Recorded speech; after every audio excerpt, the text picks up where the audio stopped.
COVID-19 is an infectious disease caused by severe acute respiratory syndrome coronavirus 2.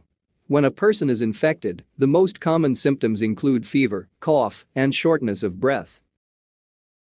To start a test, the samples can be collected by a nasopharyngeal swab or an oropharyngeal swab.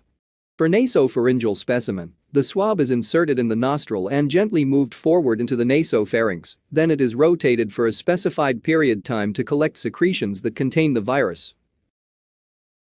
Once the swabbing is applied, the swab is placed immediately into sterile tube containing a viral transport medium. The standard method of coronavirus testing is polymerase chain reaction, PCR, which is a method that used widely in molecular biology to make millions to billions of copies of a specific DNA fragment rapidly. Coronaviruses contain an extraordinarily long single-stranded RNA genome. To detect these viruses with PCR, RNA molecules must be converted into their complementary DNA sequences by reverse transcriptase. Then the newly synthesized DNA can be amplified by standard PCR procedures. This approach is universally known as RT-PCR.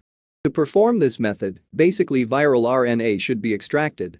Several RNA purification kits are available for convenient, fast and effective isolation. To extract the viral RNA by using commercial kit, the sample is first added into a microcentrifuge tube.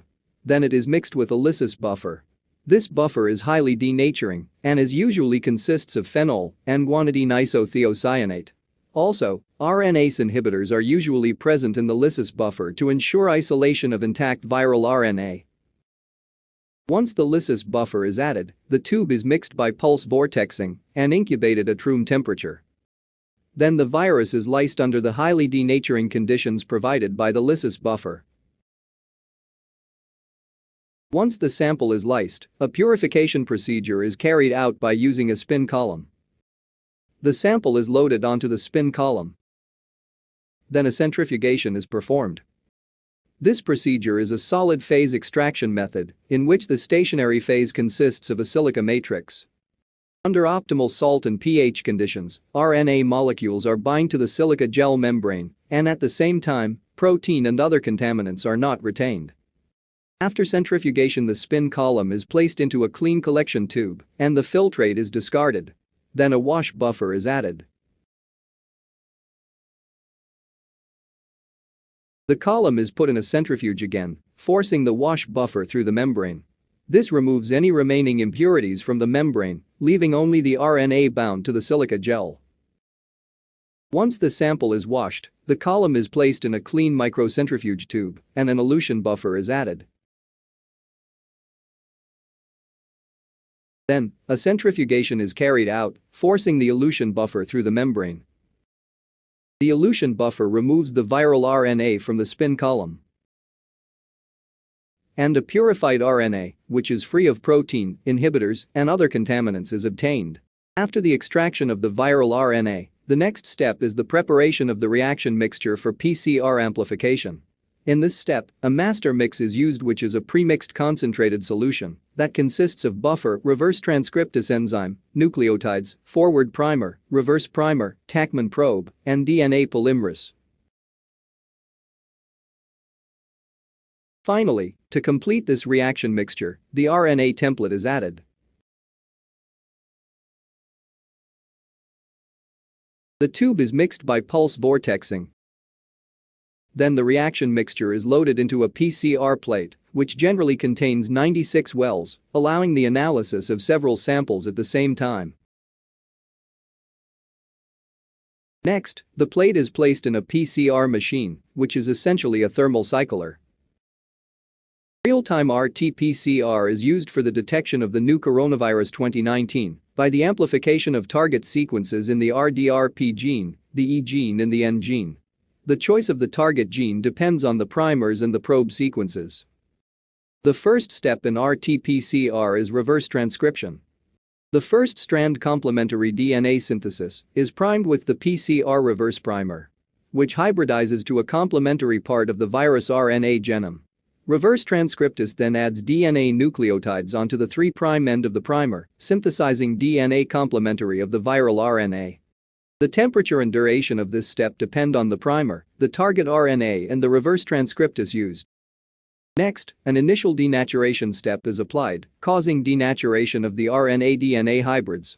This step is required for the activation of DNA polymerase and simultaneously the inactivation of reverse transcriptase. PCR consists of a series of thermal cycles, with each cycle consisting of denaturation, annealing, and extension steps. Denaturation step consists of heating the reaction chamber to 95 degrees Celsius, and it is used for denaturation of the double-stranded DNA template. In the next step, the reaction temperature is lowered to 58 degrees Celsius, allowing annealing of the forward primer to its complementary part of the single-stranded DNA template. The annealing temperature relies directly on length and composition of the primers.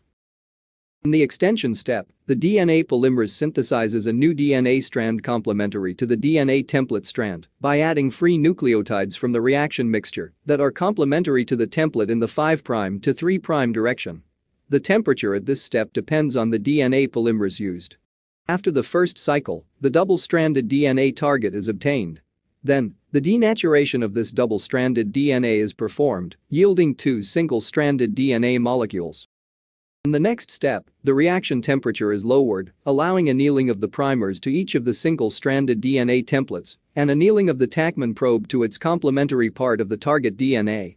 Tachman probe consists of a fluorophore covalently attached to the 5' end of the oligonucleotide probe. The fluorescence is emitted by the fluorophore when it is excited by the cycler's light source. Also, this probe consists of a quencher at the 3' end. The close proximity of the reporter to the quencher prevents detection of its fluorescence.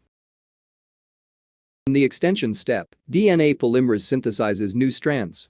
When the polymerase reaches a Tachman probe, its endogenous 5' nuclease activity cleaves the probe, separating the dye from the quencher. With each cycle of PCR, more dye molecules are released, resulting in an increase in fluorescence intensity proportional to the amount of amplicon synthesized. This method allows the estimation of the amount of a given sequence present in a sample.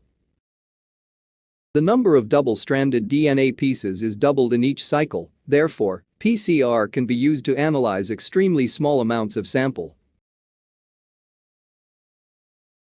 For the measurement of the fluorescence signal, a tungsten halogen lamp, an excitation filter, mirrors, lens, an emission filter, and a charge-coupled device CCD camera are used. Filtered light from the lamp is reflected off mirror, passes through a condensing lens, and is focused into the center of each well.